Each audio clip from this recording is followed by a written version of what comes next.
performing part of their Songs of the Middle Passage concert program. This is Democracy Now!, democracynow.org, The War and Peace Report. I'm Amy Goodman.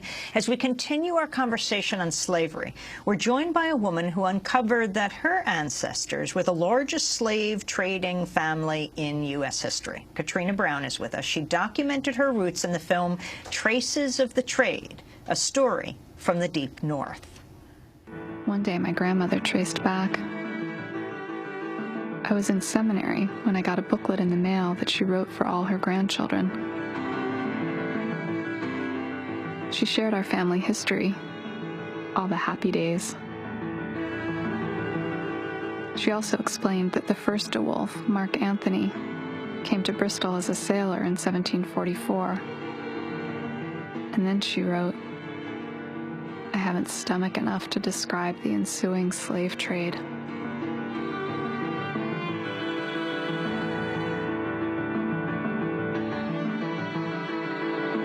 What hit me hard was the realization that I already knew this.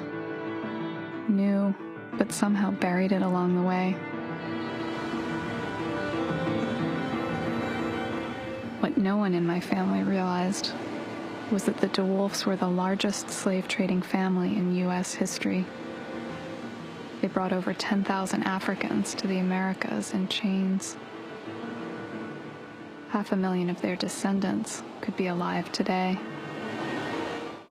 A clip from Traces of the Trade, a story from the Deep North, narrated, produced, and directed by Katrina Brown. After the film aired on PBS's POV in 2008, she went on to found the Tracing Center on Histories and Legacies of Slavery to inspire dialogue and active response to this history and its many legacies. Katrina Brown now joins us from Washington, D.C., and still with us, MIT professor Craig Stephen Walder, author of the new book, Ebony and Ivy, Race, Slavery, and the Troubled History of America's Universities.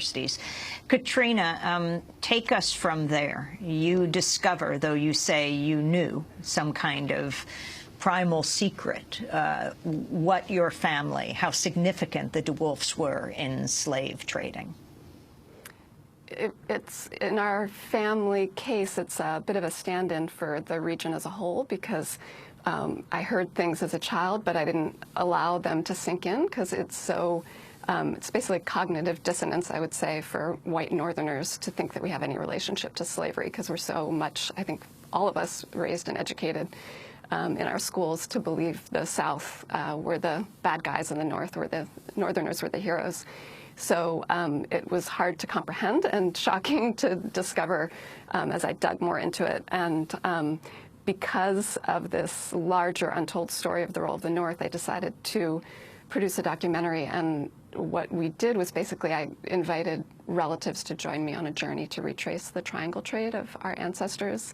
And 9 brave cousins came with me, and we went to Rhode Island and then Ghana and Cuba, where the DeWolfs owned plantations in that pattern that Professor Wilder was talking about of even after slavery was abolished in the North, even after the slave trade itself was abolished in the North, folks like the DeWolfs continued to be invested in slavery through actual plantations in the Caribbean, in their case Cuba, as well as through that carrying trade of provisioning the islands and the American South.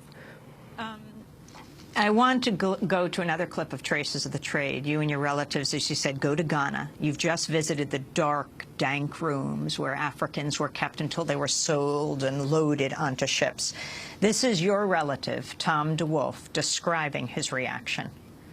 The thing that I guess strikes me more than anything right now is that we've talked when we were in Bristol and we were in Providence, and we're listening to historians and scholars, and we've heard people talk about, you know, you've got to place it in the context of the times, and this is the way things were done, and this is how, you know, life was. And I sit in that dungeon and I say, it was an evil thing, and they knew it was an evil thing, and they did it anyway. And I couldn't have said that before tonight. Let's go to another clip from Traces of the Trade, when you and your relatives visit Bristol, Rhode Island, where the DeWolf family lived and operated their slave trade. In this scene, you're visiting with local historians. the more historians we talked to, the more sobering it got. The slave trade, you got to remember, is not just a few people taking a boat and sending it out. Everyone in town lived off slavery. The boat makers, the iron workers who make the shackles, the coopers who made the barrels to hold the rum, the distillers who took the molasses and sugar and made it into rum. So literally the whole town was dependent on the slave trade. All of the North was involved. All these cities and towns along the coast, Salem, Boston, Providence, New London, New Haven, New York, and the rural areas around them, either traded slaves or manufactured goods or raised farm products for the slave trade. That was historian Joanne Pope Mellish in a clip from Traces of the Trade. Katrina Brown, some members of your family went on this journey with you. You were also shunned by others. Where has this taken you? I mean, this is not, as you point out, just any family involved with slavery, although that's unbelievable to say in itself. It's your family is the largest slave trading family in the United States, and it's in the North. Yeah, so it wouldn't shock you or listeners to hear that there was obviously a great deal of anxiety and discomfort and nervousness about the idea of publicizing our family history, and I think one of the things I've come to appreciate is the depth of the emotions that get in the way for white Americans more broadly, not just our family. We're an extreme case, but I think it's a sort of an example of a larger pattern, which is that defensiveness, fear, guilt, shame, those emotions get in our way, both from really confronting the history and coming to appreciate the vast extent of sort of the tentacles of the institution of slavery and how fundamental it was to the birth and success of our nation, and to paving the way for the waves of immigrants that came subsequently. So, discomfort looking at that history, but then also, obviously, discomfort around grappling with the implications for today and really coming to grips with that. And I hear so many Black Americans say, we're not trying to guilt trip you. Quit taking it so personally. We just want you white folks to show up for the work together with us of repairing those harms that, continue to plague this country. So I've noticed how I've gone from extreme kind of knee-jerk guilt reaction upon learning this about my family and my region to a more grounded and I would say mature and calmer ability to take stock of the inheritance that I think we're an extreme case again, but it's it provides a view into what I think all white Americans need to look at in terms of those legacies of white privilege and whatnot. And Katrina, what is your family's, the DeWolf family's relation to Brown? Of course, your last name is Brown, but Brown University, of course, they're based in Rhode Island. I know the DeWolf, one of the DeWolfs wrote the alma mater of Brown.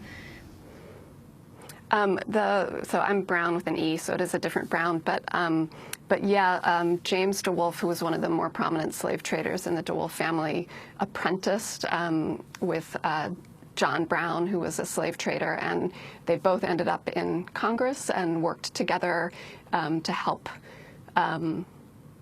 preserve the slave trade, to help protect the Rhode Island slave trade, and all kind of in cahoots even with President Thomas Jefferson around some of that. It's a longer story, but in any case, the economy of Rhode Island was steeped in the slave trade. It was actually, it usually shocks people to hear that Rhode Island was the leading slave trading state in the country, not South Carolina or Virginia.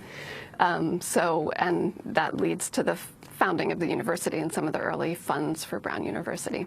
It's interesting that Ruth Simmons, who is the former president of Brown, great-granddaughter of slaves, first African-American president of any Ivy League university, also, and I want to bring Craig Wilder back into this conversation, commissioned the first Ivy League study of her university, Brown University's connection to slavery. Professor Wilder. I think this is actually a critical moment in American history. And throughout the process of sort of talking about the book, one of the things I've constantly returned to is her decision in 2003 to commission a study of Brown's relationship to the slave trade.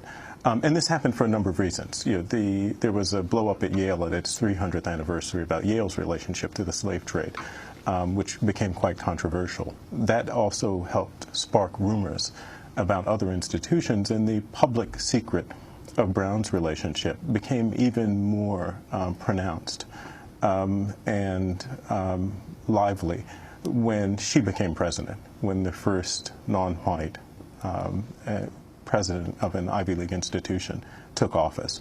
It took tremendous courage to make that decision.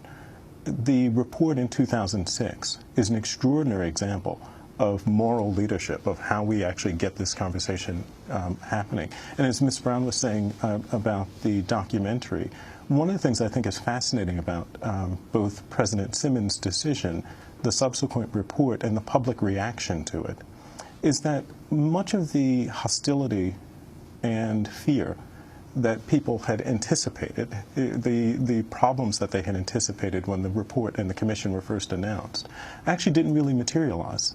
And if you look at the recent history of the way in which we've engaged with the question of slavery in America's past, the Brown Report, documentaries like Traces of the Trade, the New York Historical Society's exhibit on slavery in New York, the anniversary of the end of the slave trade in England, one of the things I found fascinating is that it provides extraordinary evidence that the public is ready for a difficult conversation, that in many ways we tend to underestimate the capacity of people to really deal with, and their desire to deal with, these problems.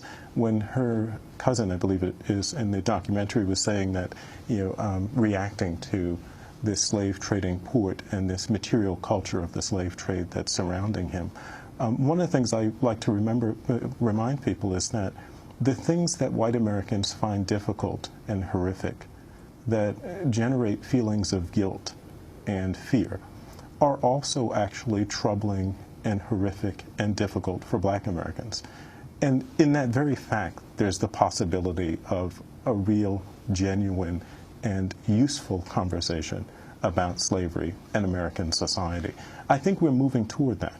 We're moving there slowly, but we are getting there. And I think the public is actually ahead of the rest of us at times. See, I think the media tends to be more conservative and afraid of these discussions than the public are. And if you look at the tremendous crowds that showed up for those exhibits, you actually see evidence of that. I want to thank you both for being with us. Craig Stephen Wilder, his new book is Ebony and Ivy, Race, Slavery, and the Troubled History of America's Universities. He's a professor of American history at MIT. I also want to thank Katrina Brown, producer and director of the documentary Traces of the Trade, A Story from the Deep North. That does it for our show.